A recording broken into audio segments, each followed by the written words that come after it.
Hello, okay, I'm Ben from EdTech Games. This is a quick little introduction to our new progress health reports.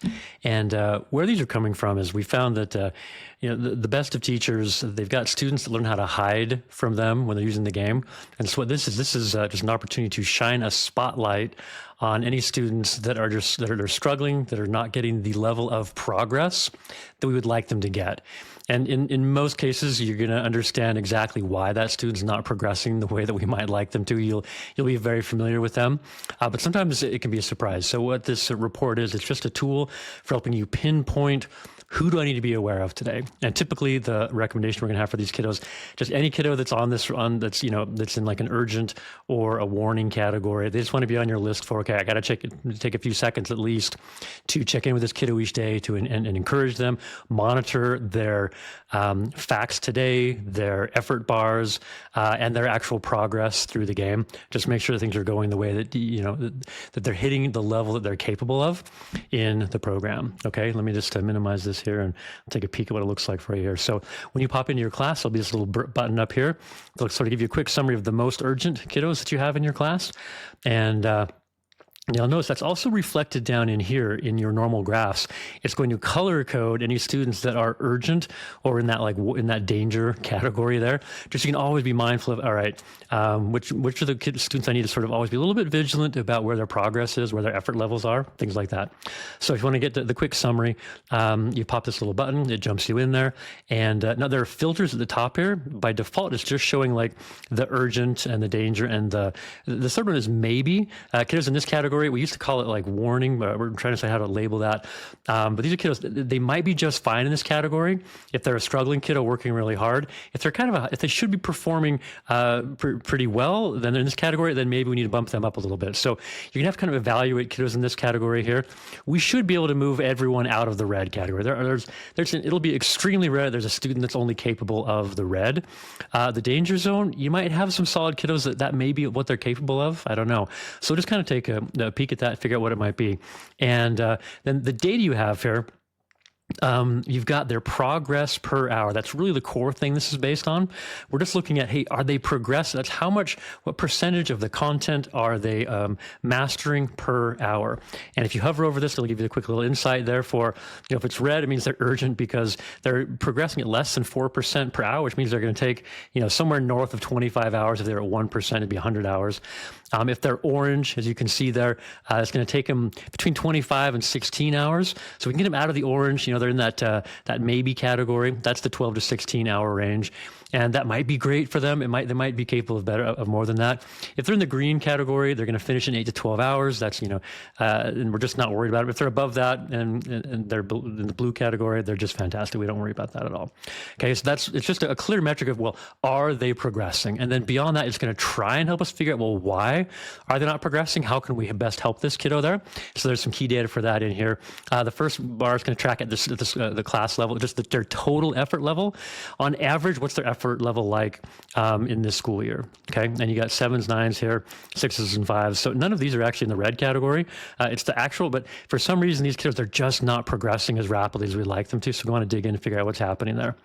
And then you've also got the 14-day effort. So sometimes you can gauge and see, well, have they been working harder recently, or have they stopped working hard in the last couple of weeks? That can be helpful there.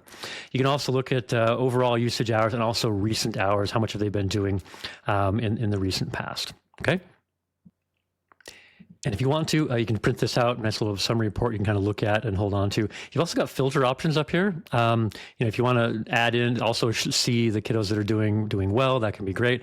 If I want to only look at the urgent kiddos, I can also filter down to those as well. And you can also look at, if you have students doing addition and subtraction and multiplication and division, you could look at just the one or the other. Here we only have the add sub, so we can't really filter any smaller than that. We can show the finished people here if we want to as well. Okay, now keep in mind, this is only focusing on the problems. And so you have to be very careful looking at this report that you don't get caught up in feeling negative about things, because there's going to be kiddos in every single class that are struggling. That's just how it is. It's an opportunity. We want to shine a light on the kiddos that need the most support, but we also don't want to get discouraged and minimize the kiddos that are doing really well. Because normally when you look at a report like this, the kiddos that are performing well, they pop up higher, they stand out more, literally because the graphs are showing their progress and their growth and their usage and everything. And you can see that in the progress graph here. So there's a little bit, it's the inverse of that. So don't lose sight of all the great things that you're doing and get discouraged or anything. But do make sure that you have some clarity on, okay, well, where should my kiddos be at? And that can just give you a little bit of a reference for that. Let's see. I'm going to show you like the 4 different classes at this particular school, just so you can kind of see the difference there. I think I'm in the first one right now. I'm just going to jump into the next one, just so you can get a feel for, well, what's the variation? These are all second grade classes, working on the ad sub piece there. Smaller class, nobody's struggling. There's one kiddo in danger. Everyone else is doing great. This is probably an accelerated class. That's what, if you're looking that good, there's probably, the deck is probably stacked just a little bit in favor of that class there. And this school has very healthy demographics as well. So if you're in a school with very challenging demographics, now this class here also just doing really well. I mean, there's a couple of kids in the maybe. Everyone else is like done or moving on in second grade. So that's really nice to see there. Let's look a little bit. Did I get to the last one there? As we keep going, there's some other variety in this last class here when these guys pop up. You can see they got more kiddos that are struggling just a little bit. Okay. Now I can also show you, let's look at a class that's really struggling a lot. Okay, so here's a different, a second grade class at a different school. Very, very troubling demographics here. You can see they've got a lot of urgent kiddos, a bunch of danger kiddos, and a maybe guy. So and don't really have anyone in this class doing super well. So, this is, you can look at, now this class, are these kiddos probably capable of moving out of the red? Probably. But we're gonna have to help these, this class, help these students develop a habit of really doing their very best efforts when they're in the program. Okay, so that'll just give you a rough range of what things might look like in your reports. And keep in mind, we don't always know exactly what's happening here. Usually it's going to be the effort. So usually we want to help those kiddos boost their effort levels up a little bit, but sometimes it may be something other than that. Now on our part, on the game, we're also going to be plugging in some really cool little upgrades that'll help students learn things more effectively. We're inventing and enhancing our models so the conceptual understanding will be significantly better for the kiddos, and hopefully we can help that on our end as well. So we just want to learn together, how can we best help the kiddos that need it the most? Okay, all right, you're amazing. That's your quick summary. Good luck with it. And just shoot us any feedback you can about, hey, how can I do more of this? Anything you want us to change, do differently about it, be able to get better insights to help you really understand how to dial and help those kiddos as well as we possibly can, and how we can do a better job on our end. How can we adjust things so that it can help the kiddos more effectively? Okay, all right, you're amazing. Thank you for tuning in, and good luck with everything. Thanks, bye.